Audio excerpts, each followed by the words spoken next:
Delhi Mumbai express way ઉપર નર્મદા નદી પર બનેલા ભારતનું પ્રથમ 8 લેન એક્સ્ટ્રા ડોઝ બ્રિજ એન્જિનિયરિંગનો અદ્ભુત ચમત્કાર અને દેશના વિકાસનું નવું પ્રતીક બનશે।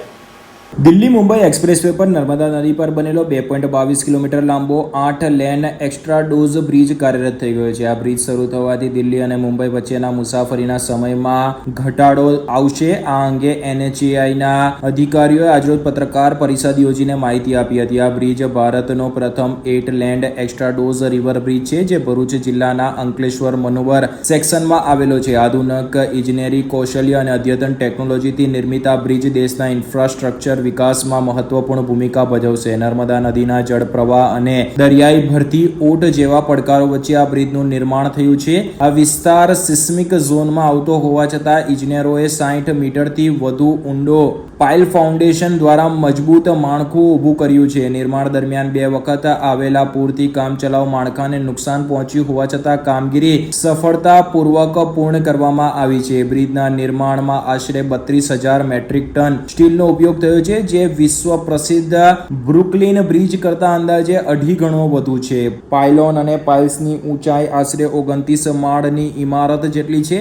જર્મનીથી 700 મેટ્રિક ટનના વિશેષ સ્ટે કેબલ્સ મંગાવવામાં આવ્યા હતા। આ પ્રોજેક્ટમાં 200 કરોડ રૂપિયાની આધુનિક મશીનરી તથા 150 ટનની ક્ષમતા ધરાવતા 8 ગોલિયાત ક્રેન્સની મદદથી 1238 પ્રીકાસ્ટ સેગમેન્ટ્સ ગોઠવવામાં આવ્યા છે। ઇન્ફ્રાસ્ટ્રક્ચર ક્ષેત્રના નિષ્ણાતોના મત અનુસાર આ બ્રિજ આધુનિક ભારતની ઇજનેરી ક્ષમતા અને સંકલ્પ શક્તિનું પ્રતિબિંબ છે।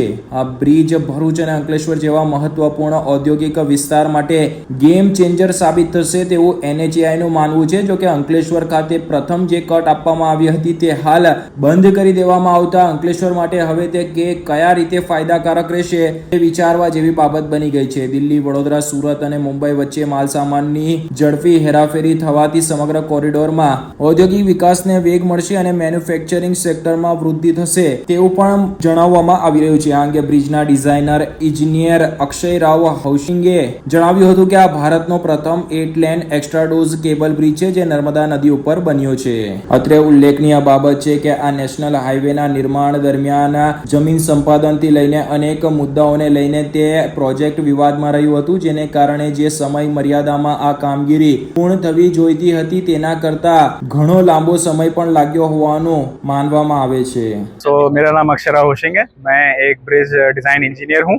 हम लोग यहाँ पे खड़े हैं जो एक extra dose cable stay bridge है, जो कि नर्मदा रिवर के ऊपर बनाया गया है। एग्जीक्यूशन वाइज आप देखें तो वी हैड अनप्रेसिडेंटेड चैलेंजेस। यहाँ पे back to back high floods आ चुके हैं, तो उसके कारण जो टेम्परेरी ब्रिजेस था वो भी वॉश आउट हुआ। हमने 10 ईयर का फैक्टर भी लिया हुआ था, जो प्रीवियस डेटा हमारे साथ था, but then exponentially high flood आया, then it was a COVID time as well. ये सब चैलेंजेस के बाद भी आप देख सकते हैं magnificent job has been done by the engineers. ये एक्स्ट्रा डोज ब्रिज है which was the demand of the contract, उसके हिसाब से किया गया है। And this the length is 2.2 kilometres and ये नेविगेशनल स्पैन 3 स्पैन्स है हमारे पास, जो कि 120 मीटर्स के हैं। इसमें सेगमेंट्स जो थे 1250 ऑलमोस्ट सेगमेंट्स यूज किए गए हैं। इसके कारण जो दिल्ली मुंबई एक्सप्रेस वे है, इसमें 10 से 12 घंटे कम कर दिए हैं रीच करने के लिए, which has boost the economic factor. Ankleshwar and Bharuch, which is almost already our Asia's, India's biggest hub, अब उनको और भी इकोनॉमिक बूस्ट मिला है, which has created hundreds and thousands of jobs। ये ब्रिज में जब निर्माण उसके पहले कितने डिजाइन आए थे, इसमें से ये अप्रूव हुआ?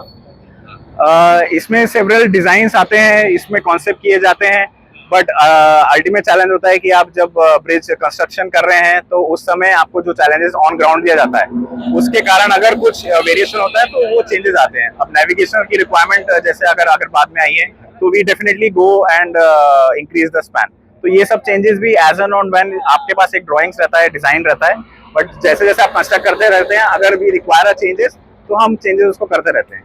नेविगेशन के लिए क्या खास तौर पे ध्यान दिया गया है? नेविगेशन स्पैन्स में खासकर जो स्पैन की लेंथ होती है उस पर ध्यान दिया जाता है, क्योंकि हमें लेंथ जैसे 120 मीटर का स्पैन है, उसके कारण एक्स्ट्रा डोज ब्रिज आया। तो इसके कारण जितने भी यूजर्स हैं जो बोट के थ्रू ट्रैवल करना चाह रहे हैं, तो बिना किसी हर्डल के they have a width that which they can travel, तो it becomes easy for them.